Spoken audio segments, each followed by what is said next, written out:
الرحیم اللہم صلی اللہ سیدنا محمد و آلہ و اطراته بیعدد کل معلوم اللہ کا استغفر اللہ لا الہ الا الا هو الحی القیوم و اتوب الیہ یا حی یا قیوم برحمتک استغیث انا عبد مذنب ذلیل وانت ربی ذو الجلال والاکرام۔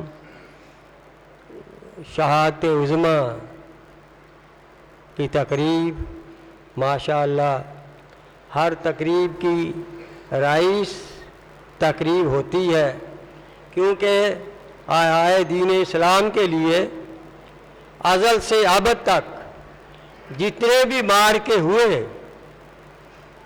یہ مارکہ تمام مارکوں کا ہر پہلو کا ایک نمونہ ہے۔ اس میں تمام حق و باطل کی جنگوں کے تمام پہلو پائے جاتے ہیں، اور ازل سے ابد تک تاریخ کی ساری قربانیاں دیکھ لیں، شہادت عظمیٰ کی قربانی کی تاریخ بے مثل اور بے نظیر ہے۔ اس کا نمونہ کسی بھی ایک داستان میں آپ کو نہیں ملے گا۔ ہاں، ہر داستان حریت، آزادی اور جہاد کا نمونہ تمہیں شہادت عظمیٰ میں مل جائے گا۔ میرے محترم، یزید جب مسند خلافت پر جانشین ہوا، یہ ایک ایسا انتہائی ناگزیر جو تھا، ناگوار حادثہ تھا۔ اسلام کی تمام محترم، عظیم، باکردار شخصیتوں نے یزید کی بیعت سے علن انکار کر دیا۔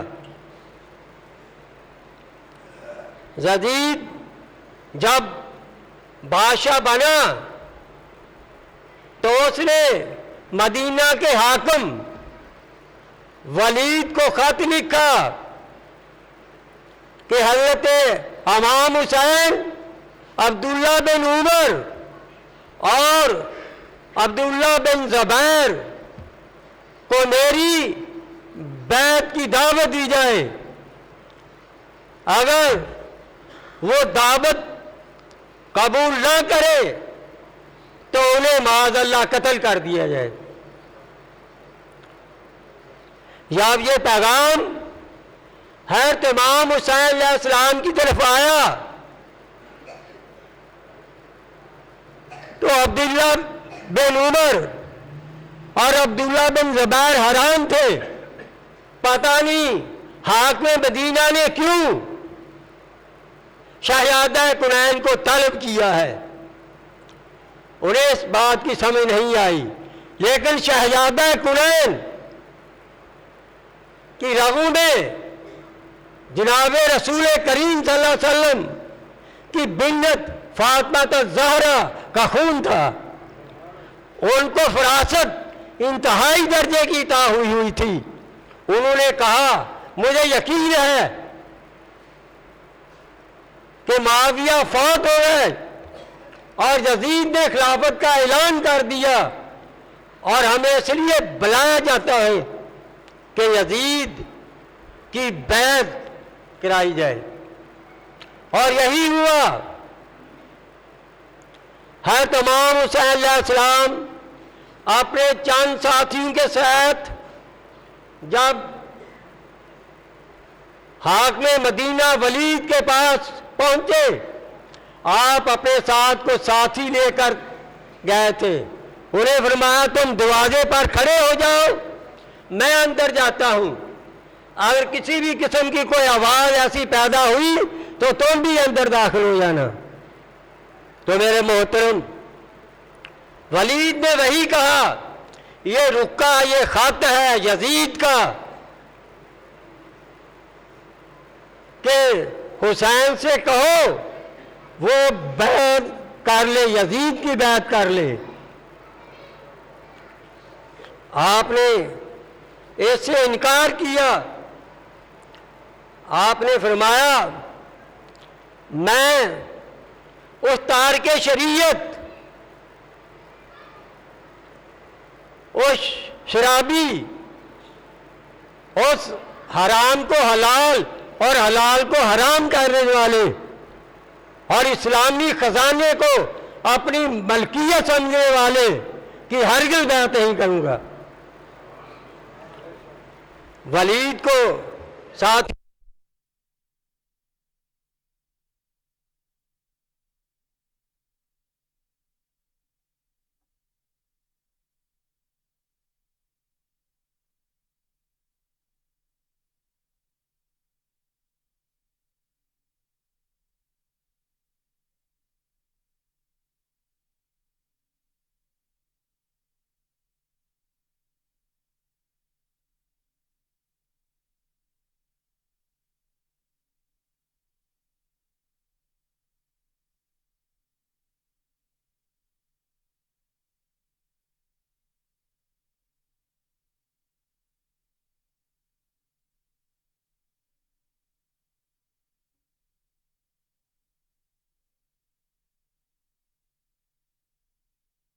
اس لیے میں اس کام کو کسی بھی طرح حسین کے قتل کی طرف میں ہرگز نہیں جا سکتا۔ تو میرے محترم، تاریخ اسلام یزید کے نااہل ہونے کے ثبوتوں کے بھری پڑی ہے۔ ہر بدی اور ہر خامی اس میں پائی جاتی تھی۔ میں ذاتی تبصرہ کرنے کی بجائے کچھ حوالہ جات دے کر آگے بڑھوں گا۔ محقق ابو زہرا لکھتے ہیں یزید حلال اور حرام کی کوئی تمیز نہیں رکھتا تھا، وہ محرمات کی کوئی پرواہ نہیں کرتا تھا، وہ بدیوں سے باز نہیں آتا تھا، وہ شرابی تھا اور نشے میں دھوت رہتا تھا، ریشمی لباس پہنتا تھا۔ یہ ہے تاریخ جس نے یزید کی بد کرداریوں اور بدیوں پہ مہر تصدیق ثابت کی ہے۔ اور حضرت امام حسین علیہ السلام کا خطبہ، جنہوں نے فرمایا باللہ جب سے میں پیدا ہوا آج تک میں نے کبھی جھوٹ نہیں بولا، اب ان کا خطبہ سنیے۔ انہوں نے کیا فرمایا؟ اے لوگوں، جناب رسول اللہ صلی اللہ علیہ وسلم کو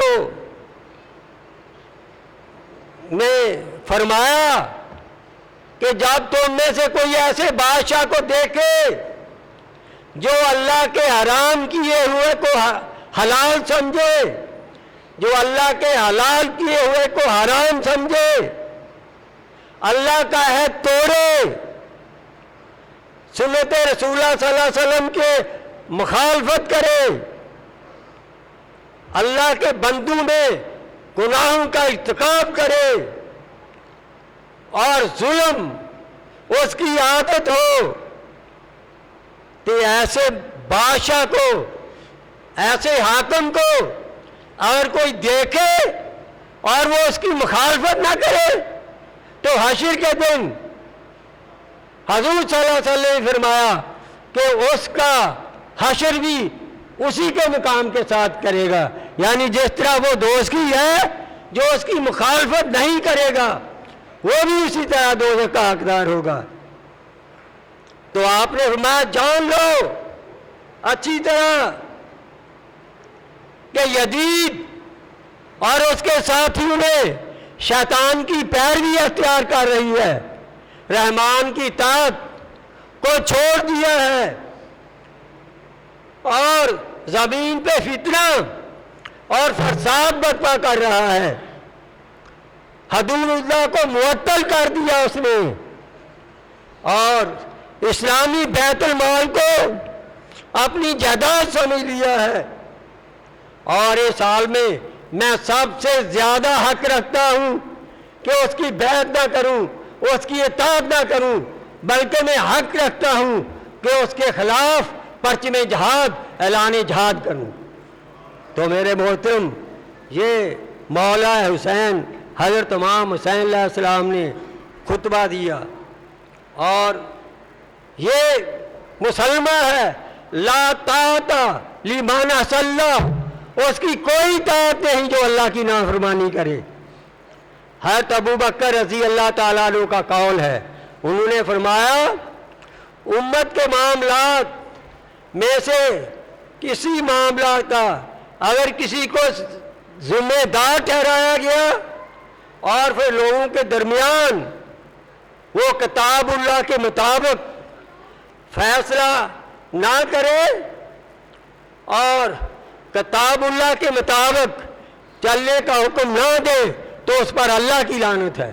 یہ قول ہے حضرت ابو بکر صدیق رضی اللہ تعالیٰ عنہ کا۔ حضرت مولا علی کرم اللہ وجہہ نے فرمایا خطبہ دیتے ہوئے، اللہ کی فرمان برداری کرتے ہوئے، اگر میں تمہیں کوئی حکم دوں اس کو ضرور مانو، اگرچہ وہ تم پہ پسند آئے یا نہ آئے۔ اگر میرا حکم اللہ اور اللہ کے رسول کے حکم کے مطابق ہے تو اس پہ عمل کرو، اگر میرا کوئی حکم اللہ اور اللہ کے رسول کریم صلی اللہ علیہ وسلم کے حکم کے خلاف ہو، کے مطابق نہ ہو، تو اس حکم کو مت مانو، اس حکم کی پیروی نہ کرو۔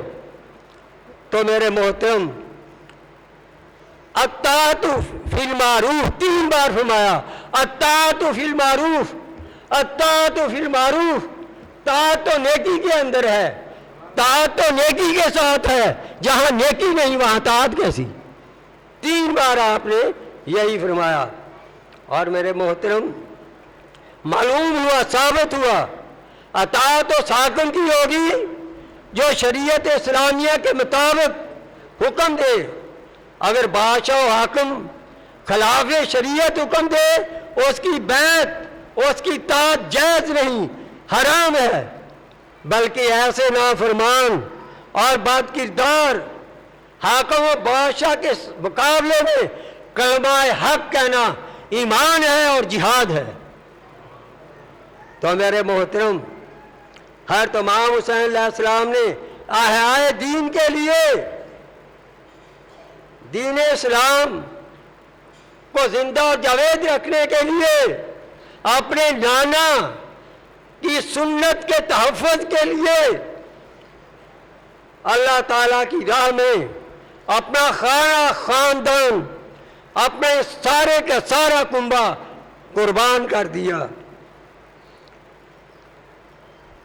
اور اسلام کی درخشندہ قدروں اور روایات کو ہمیشہ ہمیشہ کے لیے زندہ و جاوید کر دیا۔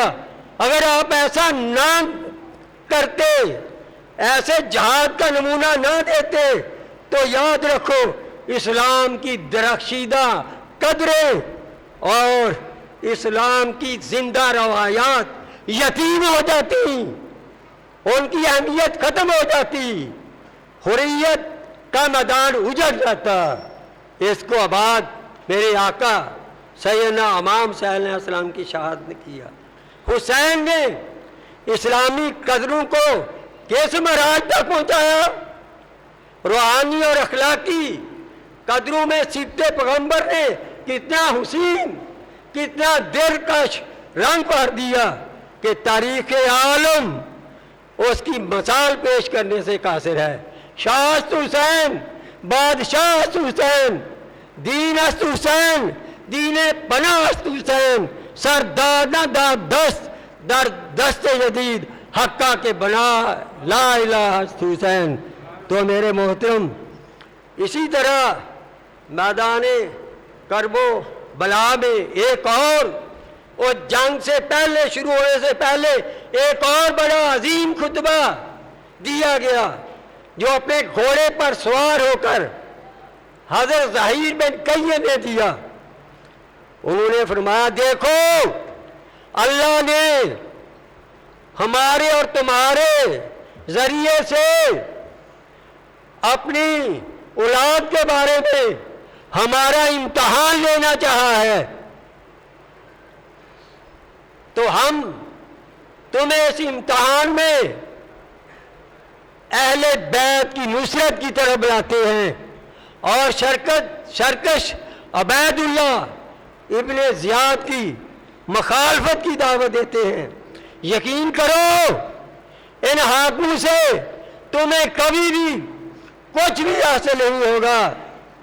یہ تمہاری آنکھیں پھوڑیں گے، تمہارے ہاتھ پاؤں کاٹیں گے، تمہارے چہرے بگاڑیں گے، تمہیں درختوں کے تنوں پر پھانسی دیں گے، تمہارے شرفاء کو چن چن کر قتل کریں گے۔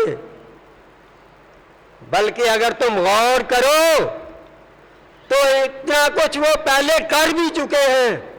ابن حجر اور ہانی بن عروہ کے واقعات اتنے پرانے نہیں ہو گئے کہ تمہیں یاد نہیں رہے ہوں۔ میرے محترم، یہ ساری باتیں انہیں کہی گئیں، لیکن انہیں ایک تو یہ تھریٹ تھا کہ اگر تم نے یزید کے ریفرنس سے یزید کے ساتھ مل کر حسینی قافلہ سے جنگ نہ کی تمہیں علاقے کی حاکمیت سے محروم کر دیا جائے گا، اور ان کو رشوتیں دے کر ان کے تھیلے پیسوں سے سرمایہ سے بھر دیے گئے۔ اور طلحہ بن عدی کے ساتھی عبداللہ نے بتایا بڑے بڑے لوگوں کو رشوتیں دی گئیں، ان کے تھیلے بھر دیے گئے، ان کے لیے خزانے کھول دیے گئے۔ وہ اس لیے لڑے کہ انہیں اقتدار ملے گا اور خزانہ ملے گا۔ اس کا ثبوت لعین سنان ابن انس اور عمرو بن سعد کے خیمے کے سامنے آ کر سنان ابن انس کہتا ہے، خیمے کے دروازے کے سامنے آ کر بلند آواز میں کہتا ہے، میری سواریوں کو سونے اور چاندی سے لاد دو، میں نے اسے قتل کیا ہے جو حسب و نسب میں سب سے بہتر ہے۔ ان باتوں سے واضح ہو جاتا ہے وہ کس لیے حسین کے خلاف لڑ رہے تھے اور یزید کی حمایت کر رہے تھے۔ حضرت عبداللہ بن عمار نے فرمایا، اللہ کی قسم میں نے کبھی کسی شخص کے ایسا بہادر اور جری نہیں دیکھا جس کے بچے اور تمام کے تمام اصحاب اس کے سامنے قتل کر دیے گئے ہوں، لیکن میں نے آپ صلی اللہ علیہ وسلم کو دیکھا کہ ایسی حالت وجود آپ کا دل بہت مضبوط اور آپ بڑے دلیر تھے، میں نے ایسے حالات میں کسی کو بھی آپ سے زیادہ دلیر نہیں دیکھا۔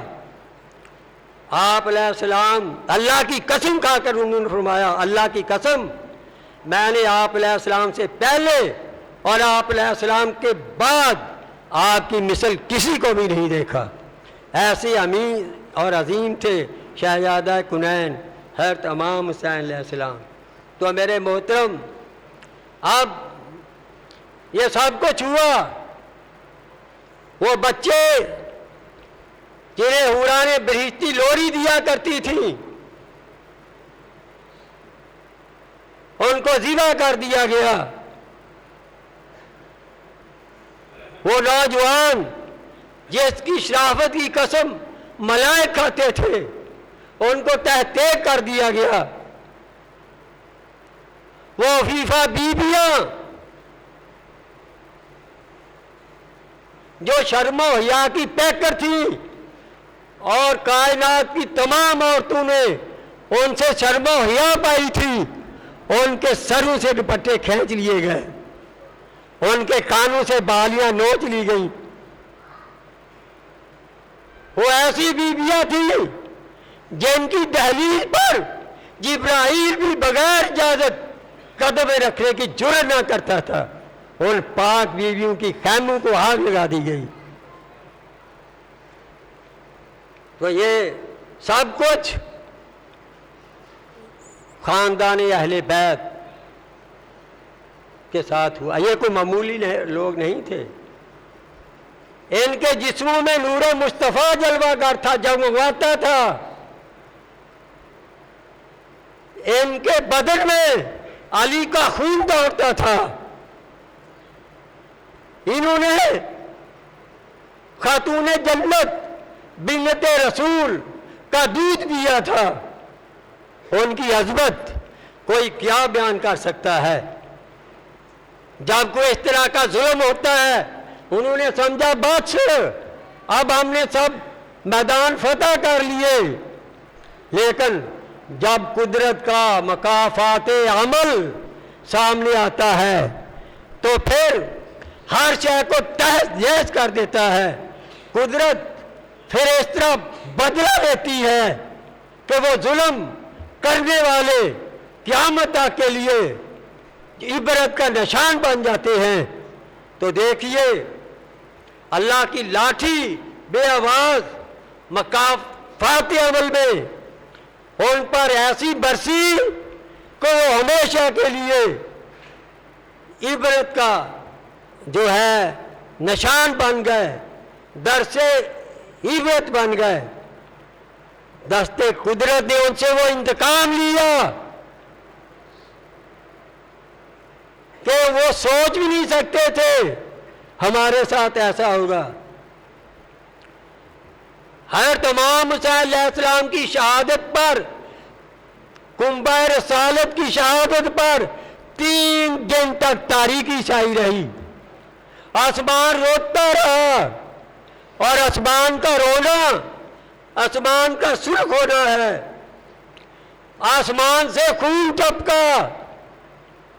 جس پتھر کو اٹھاتے اس کے نیچے خون پایا جاتا. ابن کثیر نے لکھا ہے کہ حضرت امام حسین علیہ السلام کے قتل میں جو لوگ شامل تھے وہ سب کے سب ذلت کی موت مرے.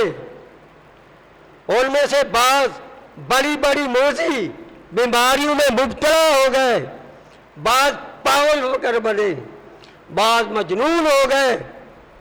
بڑے بڑے ملعونوں اور خبیثوں کو مختار سخوی نے قتل کر کے نشان عبرت بنا دیا. حسین اور امام حسین علیہ السلام، حسن اور امام حسین علیہ السلام، حسین کو بھی زہر دے کر شہید کیا گیا. اور حضرت امام حسین علیہ السلام جس دن شہید ہوئے ہاتھ غیبی سے ایک آواز سنی گئی. وہ کیا آواز تھی؟ اے امام حسین علیہ السلام کو آج روئے قتل کرنے والوں، تمہیں عذاب و سزا کی وعید ہے.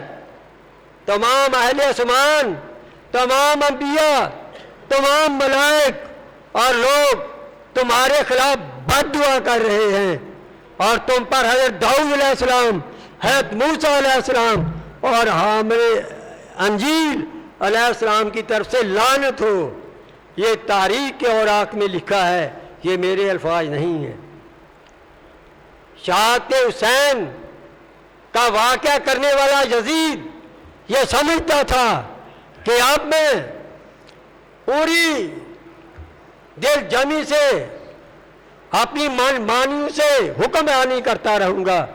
لیکن وہ ڈپریشن کا شکار ہو گیا، ڈپریشن کا شکار ہو گیا. حکومت تو چین سے کیا کرنی، ایک دن میں کہتا ہوں ایک لمحہ بھی چین سے نہیں گزرا. 3 سال کے اندر اندر ذلت کی موت مر گیا.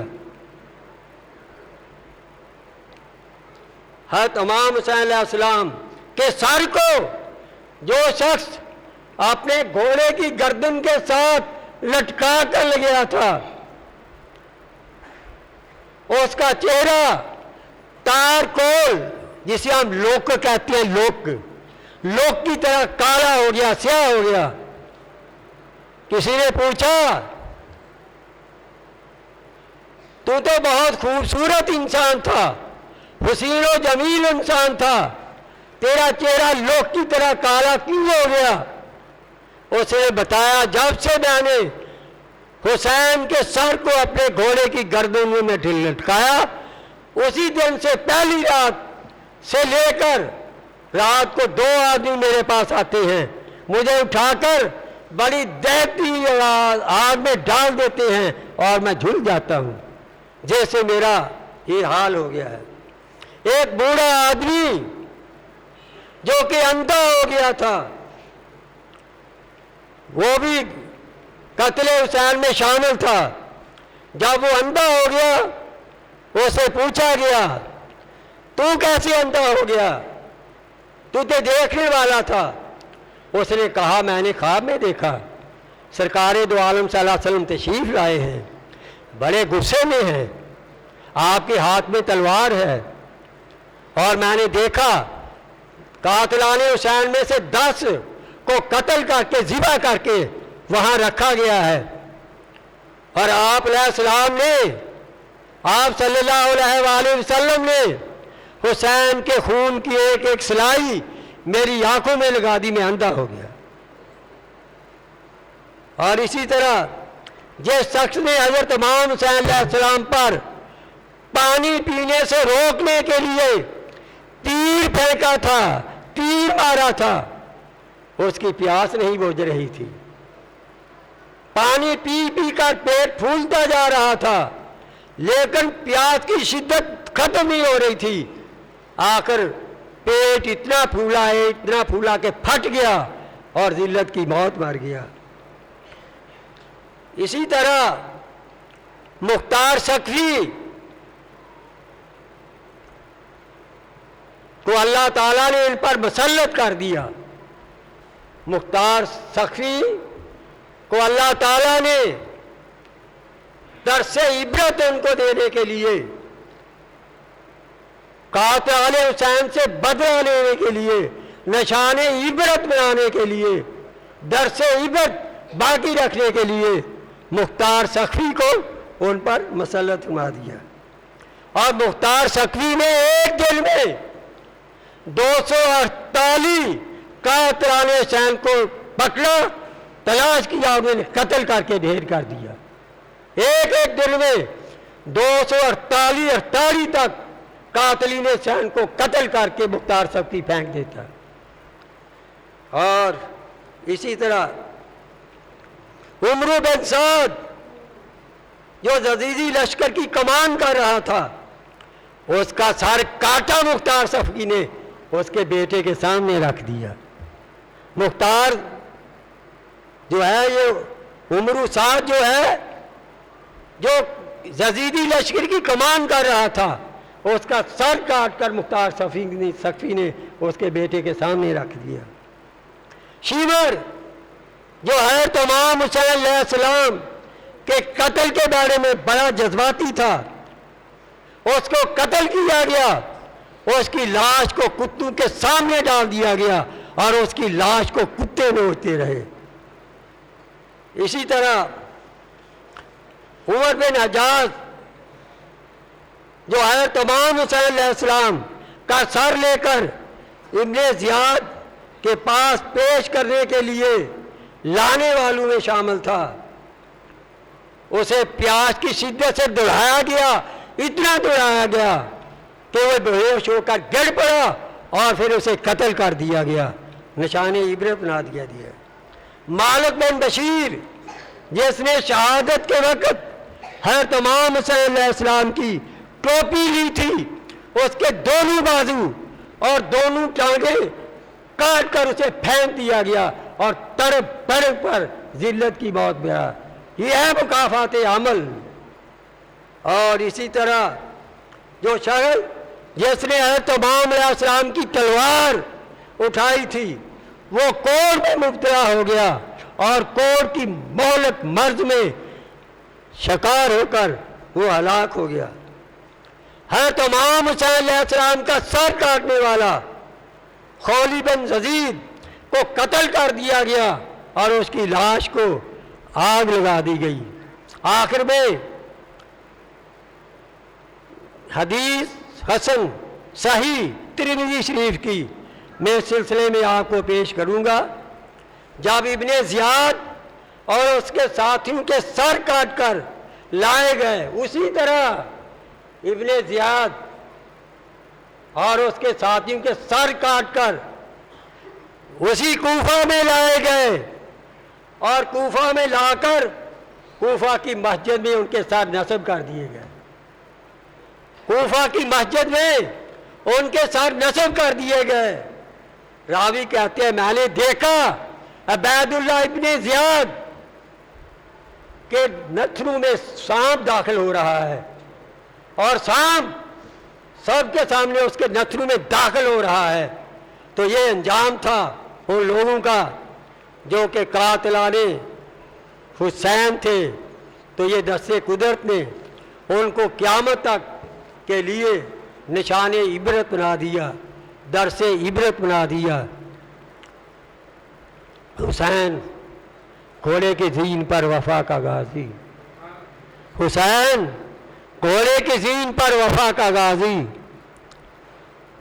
حسین تلواروں کے سائے تلے عشق کا نوازی، حسین نیزے کی نوک پر قرآن کا قاری، حسین کا روندا ہوا لاشا بھی رضا پہ راضی، حسین دوش رسول کی رحل پہ نعت کے کوہاں، حسین آغوش بطول میں شہزادہ کون و مقام، حسین پشت رسول پر شاہ سوار دو جہاں، حسین کی شہادت پر ساقی کوثر نازاں۔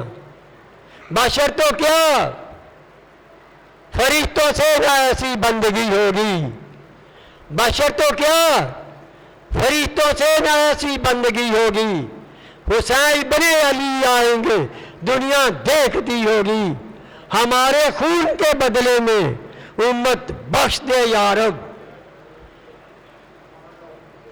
خدا سے حشر میں جو التجا شبیر کی ہوگی۔ حسین جو ہے دنیا کو قیامت تک کے لیے درس دے گئے، میری امت کی میں شمولیت کے دعوے داروں، جب بھی تمہیں اسلام کے حیا کے لیے اپنی جانوں کا نذرانہ پیش کرنا پڑے تو ذرا دیر نہ کرا۔ حسین دے خون سائن قرآن رچیا ہویا سی، حسین دے خون سائن قرآن رچیا ہویا سی، سر نیزے چڑھیا ہویا بھی قرآن دی کر تفسیر گیا۔ وما علینا الا البلاغ۔ یہ سلام پڑھنے کے لیے آئیں، پھر دعا ہوگی، پھر اس کے بعد لنگر ہوگا انشاءاللہ تعالی۔